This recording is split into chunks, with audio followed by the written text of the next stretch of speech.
各位早晨，歡迎收睇《節新聞》，我係黃春美。政府近年大力推動國民教育，但係擺喺人權教育嘅資源就相對少好多。公民教育委員會本來有個小組專責推廣人權，但係08年解散咗。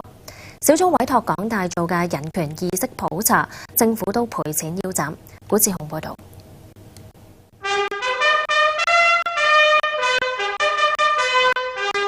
心繫家國，全港市民耳熟能詳。製作呢條片嘅公民教育委員會，原來曾經有另一組人專責推廣人權。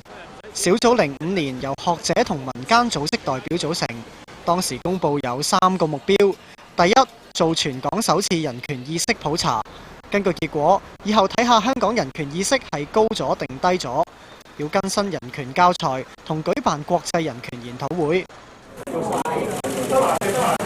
2年之後，人權政策由民政事務局轉移俾政制及內地事務局負責。幾個月後，小組就解散，理由係精簡架構，集中資源推廣北京奧運。小組手頭嘅工作點呢？人權意識普查委託咗港大做，連問卷都設計好，但係政府寧願賠錢俾港大都要腰斬。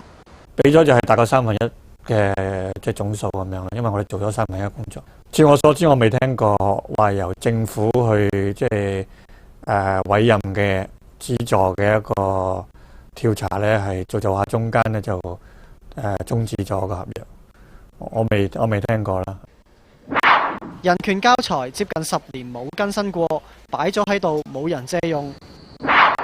喺香港搞國際人權研討會，亦冇咗件事。如果有成立個委員會訂立咗啲嘢，跟住你就自己取消翻下得個吉，呢樣嘢係好荒謬，係自打嘴巴嘅。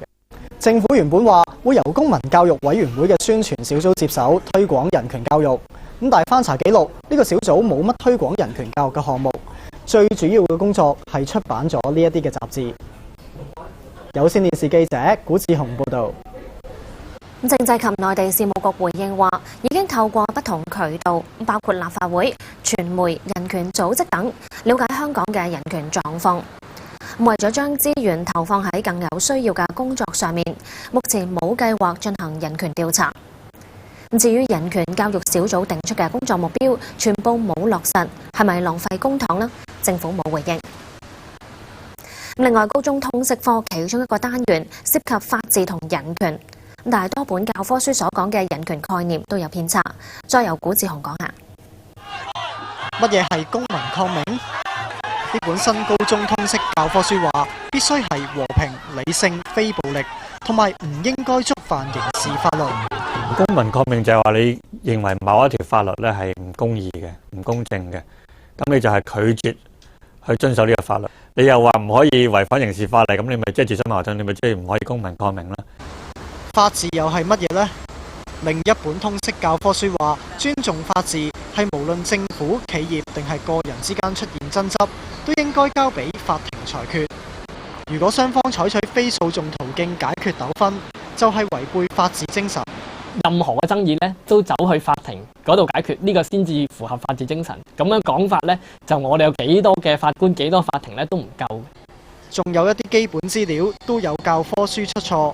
聯合國2條保障人權嘅國際公約，有教科書話，至今大約有140個國家簽署，但上聯合國查返，簽署國只係得大約70個。有線電視記者古志雄報導。